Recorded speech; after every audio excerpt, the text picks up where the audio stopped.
Hello and welcome back. So today we're finally going to be upgrading, well, more like side grading the Unraid server that I have. I've been waiting for a motherboard for a very long time to finally transition away from the Crosshair 6 Hero, and to be honest, that's not a bad board. It's been perfectly fine, even using it in a server application, and has a lot of perks.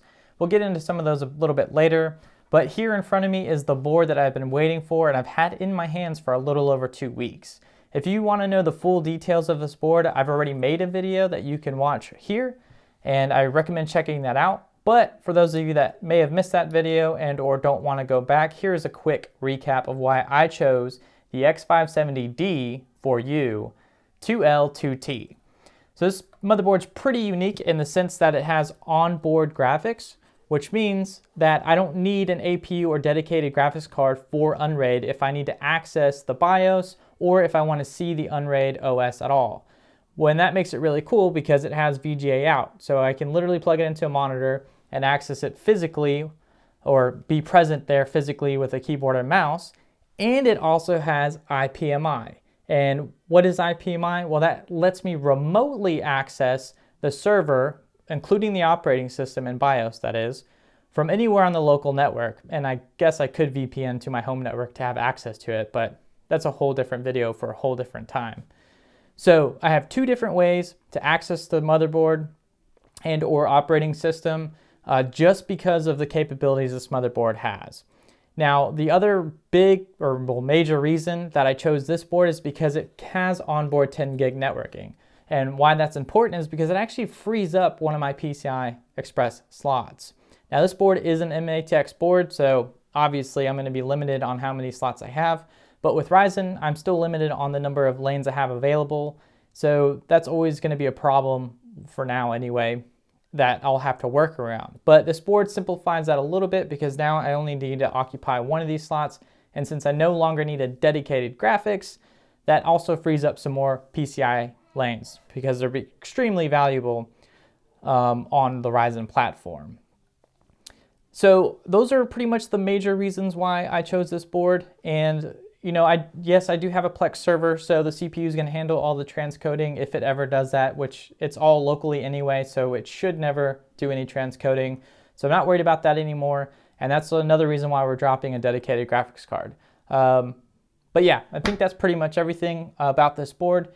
And let's go ahead and crack open the server and get everything swapped out because I am excited, and I also need to get my game servers back up because some people are waiting for those. Some of you are going to recognize this server immediately because this is Transcensia. This server has evolved so much over the years, and it's gone through several updates, including switching from Intel all the way to Ryzen. It's been with me for a very long time, and one of the first servers to actually be shown on the channel. I would leave you guys some links to the previous videos or some like little cards or title cards, whatever they're called, that you guys could click on to watch them, but honestly it would literally just be minute after minute after minute of them. And so if you really want to see some of the revisions this thing has been through, I would highly recommend just using the Google search or YouTube search function to pull up some of those old videos if you're at all interested. As I take out some of these parts, let's go ahead and talk about what they are and why I chose them, just to recap for anybody that may be new around here and has missed this content in the past. So this is an LSI 9211-8i HBA card that is in just a bunch of disks mode or IT mode. This is the fabled card to have when it comes to Unraid. There are other newer cards that are available, but I've had these, a couple of these now for a few years, and they've been absolutely great, aside from the one that I may have killed without providing it with proper cooling. And a lot of you told me to be wary of that, and I did not listen, so lesson learned there. So that card's great because it can support up to 8 total drives, and I currently only have 6 hard drives, so that should be plenty. And honestly, with as big as hard drives are coming and as cheap as they are coming, I don't know if I'll ever need more than 8. So we'll see what happens in the future, especially as I continue to make YouTube videos. Now, this is a very special card to me. This is the Intel X540T2. This is a 10 gigabit Ethernet card. It has dual 10 gigabit ports here, which has been absolutely phenomenal. And we actually no longer need this because, like I mentioned earlier, the ASRock motherboard does have dual 10 gig NICs on here, and this is these are Intel NICs, or ports, whatever. It's an Intel NIC, which is important. Now, I don't remember the exact model of them. They might be X570s or X540s. I don't really remember. But nonetheless, they should still be perfect for our setup, especially now that we're going to be losing a dedicated PCI Express card. I'm still going to hang on to this one for now, just in case. Now, the last card that we've been using, expansion card that we've been using, has been the Quadro P600. So this has been pulling double duty for troubleshooting, like getting into the BIOS or getting into the Unraid operating system, and also for transcoding jobs. Now, I've done videos in the past where I've used this to actually do some pretty cool things like streaming to Twitch. So the gaming computer would stream to the Unraid server, and then this graphics card would actually do all the transcoding jobs, and then that would all be sent off to Twitch, which I may do still in the future. I'm not really sure. I have a much more powerful CPU now, so it may not be necessary, but we'll see what happens there. But we no longer need that graphics card is basically the long runaround or point of all of that rambling. So to be totally fair to the Crosshair motherboard, it has been a total gem to work with. It's been very stable. It supported up to 128 gigs of memory, all overclockable, easy to overclock the CPU, and just all around just a really great board, especially because I got it actually for free thanks to one of you guys. And honestly, if I were to look for a used motherboard, I think I would definitely pick up this board again for my Ryzen 3700X because it's been pretty much perfect. It's got everything that you could pretty much need features wise, except a couple of things like bifurcation support. Other than that, there's really no complaints here. And if you guys were looking for, a used board to build an Unraid server with and you wanted to go Ryzen, I'd highly recommend this Crosshair 6. All right, so let's get the CPU out of here and the RAM. And now I haven't tested this particular RAM with this motherboard, so I don't know if it's going to work, but we need to get this stuff out of here before we can do anything else. I need more room. Now I'm going to try and keep this video a little short and not incredibly detailed, but if you do want to know all of the specs of this server, I will be putting that in the video description and you can check that out.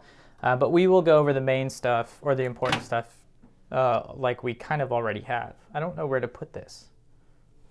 Okay, so just a couple more perks about the ASRock motherboard is that it is capable of doing overclocking or whatever. It has overclocking support for the CPU, which is relatively easy, but RAM overclocking is a lot more difficult because you don't have like any pre-made profiles. Like there's not XMP on Ryzen, but you don't have those nice like drop-down menus where you can just select the speed and all of the auto timings just work out in your favor. You will have to tighten in those timings of your RAM if you want. And it also does support overclocking the Infinity Fabric. So that's also really cool. So if you're into like overclocking to improve performance, that's one thing that you may be interested to know. But I think the more advantageous thing about this board is that obviously it's on the X570 chipset, which will allow us to upgrade to Ryzen 5000 CPUs in the future as they start to enter the used market and the prices really come down, obviously, especially when they start releasing all sorts of new hardware. So that's a big advantage of this motherboard moving forward. And I am going to be a little sad to see this guy go. I have no idea what I'm going to do with it. From this point forward, we may build a secondary server with it, but we'll give it some time and I'm going to kind of think about it. If you guys want to throw some ideas at me, feel free, but I'm not 100% sure where we're going to go with that. Now, I was kind of wanting to use the Ryzen, Wraith Spire that comes with the 3700X, but I'm actually choosing not to go with it. Now, this is a pretty decent heatsink and it will fit in the chassis. But I think I actually kind of want to try out the Dynatron A19 and give this a whirl and see how well this does. It's not something I've done. We've took a brief look at this in the past. And by the way, Dynatron did send this CPU or heatsink over to me. It's made specifically for AM4, and that's another reason why I want to use it. So we're going to actually put this thing to the test and see what it's capable of Maybe not in this video necessarily, but just in the most general sense. So now I need some thermal pasta. Where's my thermal goo? Thermal pasta away. This unlabeled goop is actually Noctua's thermal paste, for the record. I'm not using some no-name, no-brand stuff. I don't know how good Noctua stuff is. I'm gonna trust it. It should be more than fine. This is gonna be in a server setting. It's gonna have plenty of airflow for the most part. So it'll be fine. I'm not too worried about the heatsink. Now, one thing that's really cool about this heatsink is that the back plate that comes with Ryzen motherboards, you actually don't even have to remove it, as well, it comes with the back plate, and you can just stick it right on there, which is awesome. Done.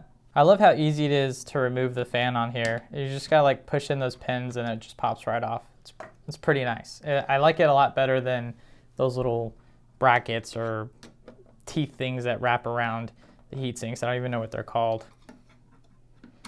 Also, speaking of advantages, another advantage of this heatsink in particular is that we definitely don't have to worry about it interfering with our RAM or blocking into those slots. Although I'm pretty confident this is not going to block those slots because it has the ridges and we can rotate it around as needed. Or I guess maybe we can't. It should be fine.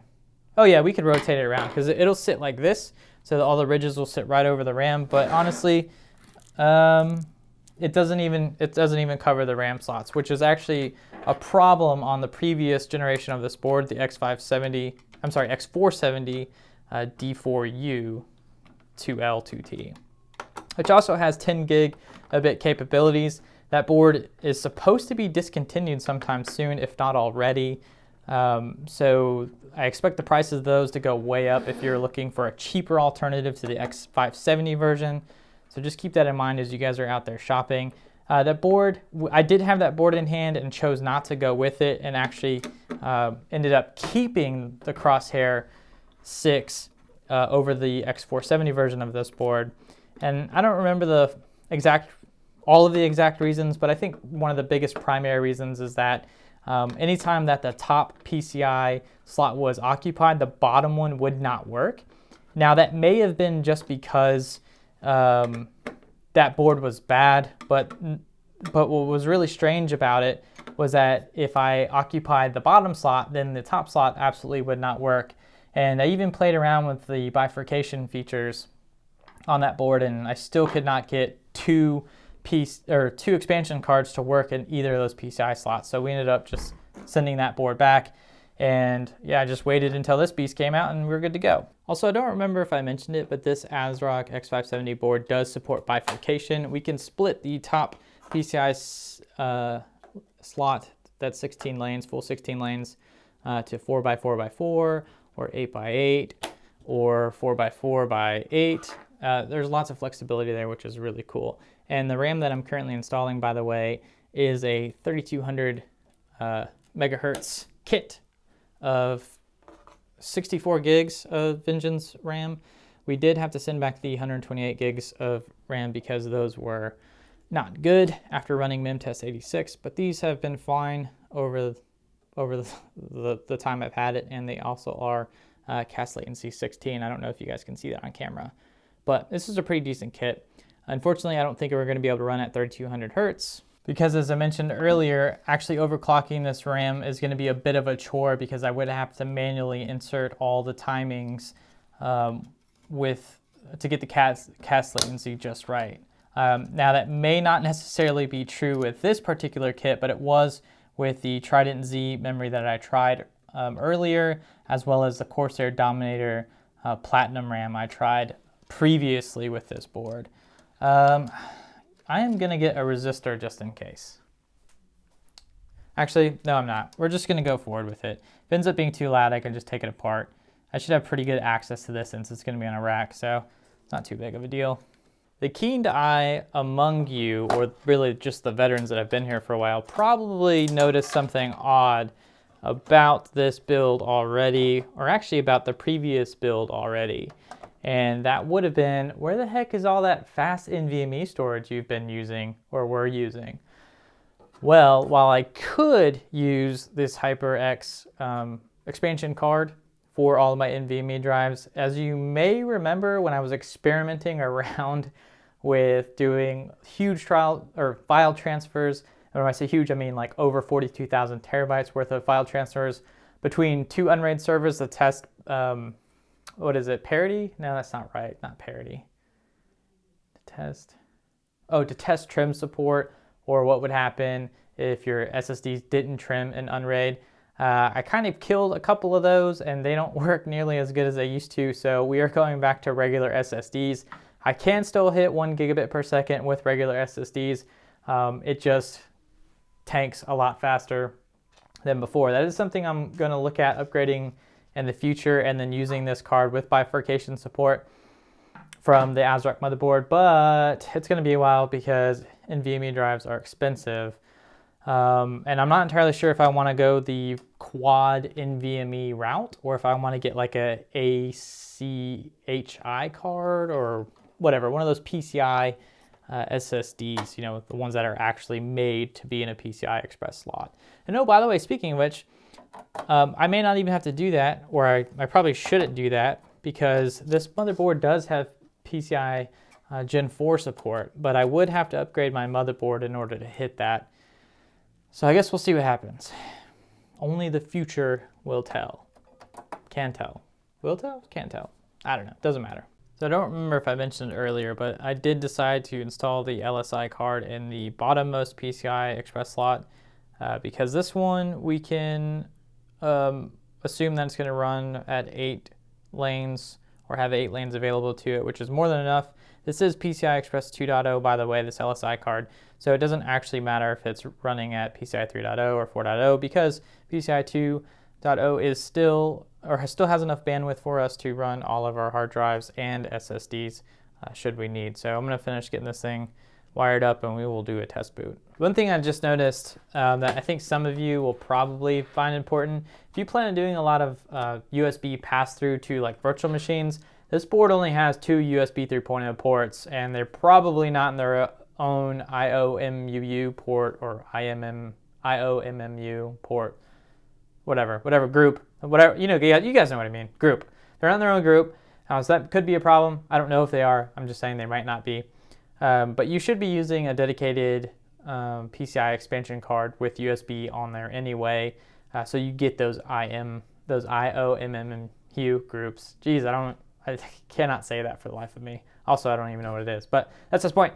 So that is kind of a downside. There's no onboard USB either, so you will have to use one of the 2 USB ports, which kind of sucks.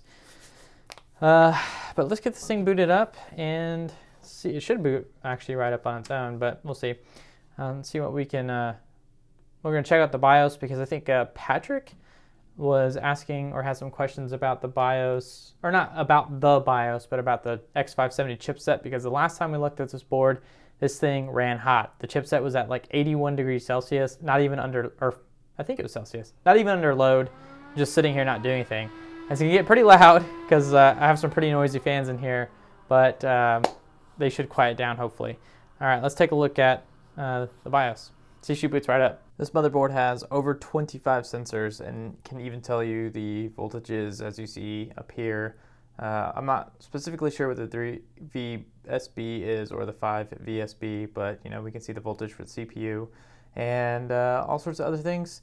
But we are able to see the CPU temperature from here, which is at 35 degrees Celsius. We have card side temperature, which is 31 currently. I don't know how warm it is in my bedroom, or I'm sorry, in the office / studio, but it is pretty warm in here, I would say. Maybe somewhere around 68 degrees Fahrenheit, or somewhere between 68 and 70 degrees Fahrenheit. So our X570 chipset temperature is at 53 degrees Celsius and rising. So it started off at 49, I think, and now it's already at 53 in the time I've been talking. So it's getting up there. Airflow wise, I think we are hitting the chipset. We do have 2 Corsair fans that are blowing air right over that. So I think we're gonna be okay. But that's something I wanna keep an eye on. Now what's actually kind of crappy about this Corsair memory is that it actually doesn't report its temperature. So the Trident Z RAM I had in here before actually did report its temperature, which kind of sucks. Not that I guess it really matters, but it would be nice to know. Okay, sweet. So I know you guys can't see this, but it did boot into Unraid already, and I wanted to get into the GUI first before I actually called it quits. So I am going to reboot it and then try to get into the UI for Unraid. Actually, you know what? We're just going to rack mount this thing. I'm going to turn it off and just rack mount it. It's fine. Got her shut down through the command line, which I always forget how to do. So hopefully that works. And we are pretty much done from here. I would show you guys me rack mounting this thing, but I've done that like a million times now. And if you guys have any questions about this build in particular, feel free to drop some comments below. And again, you know, check the comments if you want to check out all the individual parts in this. And I'll also leave comments for some of the, I guess, optional parts that I would normally use in a build like this. And I will leave a link for the HyperX expansion card for the NVMe drives, because I do want to use that again eventually. And especially once Drive Pools comes out in version 6.9 of Unraid, that will be something very cool to look at. But until then, yeah, I guess thanks for watching, and I will see you guys all next time. See all of you next time. I don't know what I meant to say. You'll figure it out.